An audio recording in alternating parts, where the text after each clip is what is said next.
Hey guys, welcome back to my channel. In today's video, I'm going to be talking to you about the types of customers that you should be breaking up with and how to deal with them. As soap business owners, this can be a tricky world to navigate. So if you're interested in knowing what types of customers you should not be wasting your time on, then keep watching. I'm coming at you today without my glasses because I've noticed in my videos where I'm wearing them in my office, there is a glare that shines off of my glasses into the camera, and that has bugged me, so I decided to remove them for today. With that aside, let's get right into these customers. The first type of customer are the customers that ask way too many questions. As a business owner, answering questions are part of the gig. The problem lies in answering too many questions. Customers who do this are one of three things. Number one, they are genuinely curious people and they want to know every angle of your product possible. Number two, they are interested in starting a business like yours themselves and they want easy and quick access to someone who has already done it. Or number three, they already have a business like yours and they just want to compare and contrast notes and maybe even test your knowledge a little bit. If it's customer one, then you need to find a way to get them to stop taking so much of your time. And the way to do that is to create an FAQ page that you can start directing them to that has all of the answers to all of their questions, so you're not repeatedly answering the same questions over and over again. And on this FAQ, you decide what info goes on there. If you think that this is appropriate information that a customer should know, put it on there.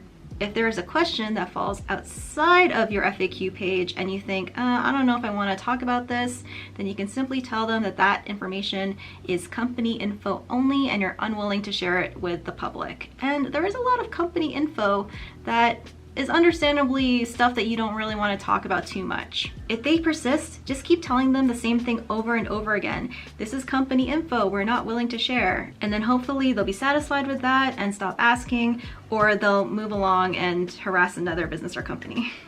If it's customer number two and you suspect that they're asking all of these questions because they want to start a business like yours on their own and you are uncomfortable with that, then feel free to shut it down immediately. And how can you tell the difference between customer one and customer two? Customer one will ask questions typically about ingredients or more general questions, more general questions about your process or packaging, etc. Customer two will ask very pointed, specific questions, mainly about your process and maybe even also about your suppliers. They'll probably be privy to certain industry words like cold processed soap, things that the typical everyday non-soaper wouldn't know about. Now, there's nothing wrong with sharing your process. Hello, I share mine to so many people, 70,000 of you, by the way. Thank you so much. That feels amazing that I have 70,000 subscribers. Woohoo! Sharing your process in and of itself is not a bad idea, but it's perfectly okay if you don't want to do that. So if you're that type of person where you don't want to talk about your processes and you don't want to share a lot about what your company does, then treat this person like customer one and just say that is private company information and I'm unwilling to share that info at this time. Another indicator that customer two is actually a person wanting to start their own soap business is that they will ask all of these questions, take up a lot of your time, but they won't buy anything. I've had that happen so many times at farmers markets. It's incredibly frustrating. For those of you that do this, you're obvious. Just, we know what you're trying to do. And now customer three, the person that already has a soap business and they just want to compare notes and see whether or not what they're doing is similar to what you're doing.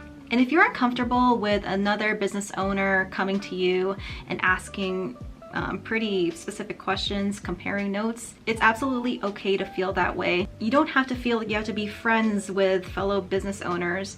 I absolutely encourage you making friends in this industry, but it's not something that you should do if you feel like that other person has bad intentions, and you can kind of feel that using your own intuition as a guide. Because we all have our own businesses, we are technically competitors with one another. So to pretend that we're all kumbaya with one another and we all want to help each other, I mean, to an extent that's true, but we also shouldn't be pestering one another to gain information from each other. I think information sharing should be done in an organic way and between two soapers who have built up a rapport with one another that trust one another and not just people coming out of the blue and asking very specific things and bothering you to answer them. Nobody is entitled to anything. So if you're the type that wants to approach another soaper about certain things and you want to compare your notes and stuff, just make sure you're doing it in a sensitive way and have the assumption that the person you're approaching probably doesn't really want to tell you that information that you're just about to ask for.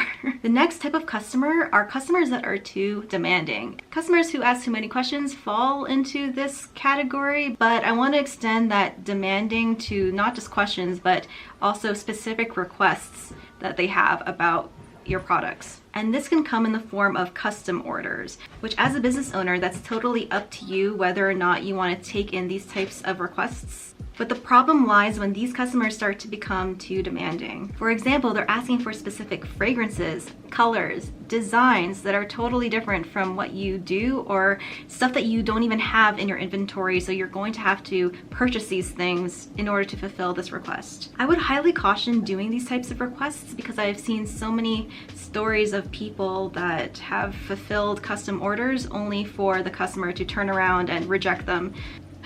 For my business, we do custom orders, but whenever we get these requests, we give them a set list of fragrances, a set list of specific products that we offer, and we call the shots, and it's up to the customer to accept them or walk away. And lastly, if we do come to an agreement, then I will only start making their products if they provide full payment upfront. No exceptions, and this is to prevent that scenario happening where I do all of this only for them to back out. You can really gauge how serious the customer is by demanding the full payment up front, because if they are not sure about it, they are wishy-washy, then that is a red flag that this person might not come through when the time actually comes. So if they walk away, that is absolutely fine. You probably dodged a bullet. And speaking about payment, the last customer that you should break up with are customers who haggle on price. An important part of being a business owner is breaking down all of your costs and determining how much you need to price that product in order to be making a profit for your business.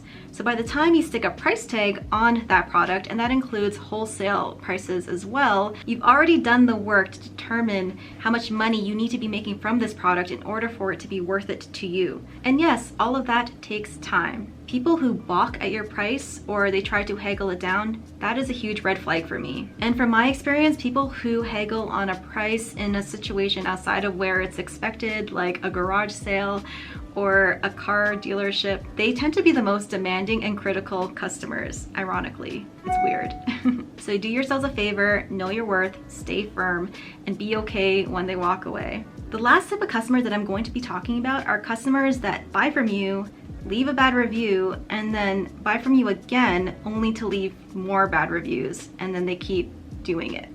It is so weird to me that people do that, but it happens a lot.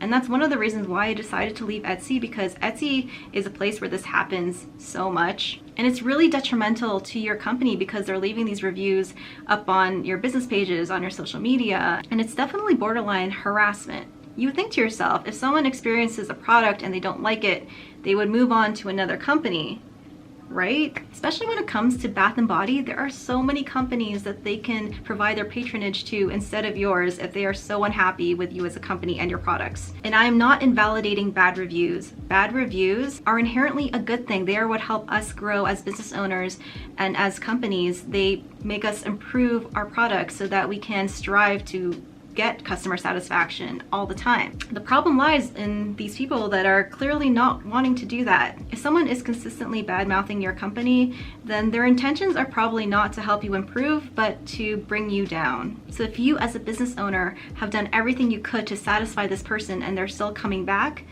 then there's only one thing you really can do at this point, and that is when you see another order from theirs come in, you will see some indicators that it's that person. Either their name or their email address will be the same.